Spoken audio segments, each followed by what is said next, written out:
কালকের কেকটা বেঁচে গেছে, এক কাজ করি, ঘরে তো ইঁদুর অনেক বেশি, তাহলে এটা ইঁদুর মারা ওষুধ দিয়ে দেই। বাবা, আমার জন্মদিন কখন কেক আনবে? আরে আজকে আমার মেয়ের জন্মদিন আর আমার কাছে কেক আনার কোনো পয়সা নেই। ঠিক আছে বেটা, তুমি ঘরে যাও, আমি কেক আনছি। আরে কালকের কেকটা এখানে কে রেখেছে? যাই বাইরে নিয়ে ফেলে দিয়ে আসি। বেটা, কাল তোর জন্মদিন গিয়েছে না, এই কেক এখনো রেখেছে কে? যা এটা বাইরে ফেলে দিয়ে আয়।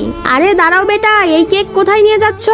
আঙ্কেল, কালকে আমার জন্মদিন ছিল, ওই কেক বেঁচে গেছিল, তাই ওটা ফেলে দিতে যাচ্ছি। আমার কাছে তো পয়সা নেই, এই কেকই নিয়ে যাই। বেটা, এই কেক আমাকে দিবে?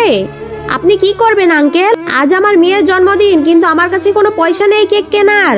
ঠিক আছে, এই কেক নাও, আর আমার তরফ থেকে এই গিফট তোমার মেয়েকে দিয়ে দিও। ধন্যবাদ।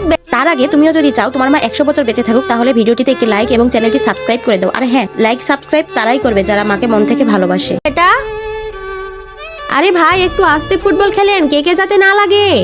বাবা, আমার জন্য কেক আর কুরকুরে এনেছো? হ্যাঁ বেটা, দাঁড়া, তোকে কেক কেটে খাওয়াই। Happy birthday to you. এই বেটা, কেক খা।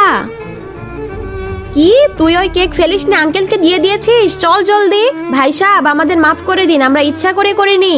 আরে ভাই সাহেব, ওই কেক খাওয়াইয়েন না। কি হয়েছে ম্যাডাম?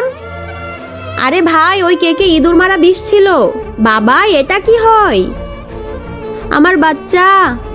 শুক্রিয়া ভাই সাহেব, আপনাদের জন্য আজকে আমার মেয়ের জান বেঁচে গেল।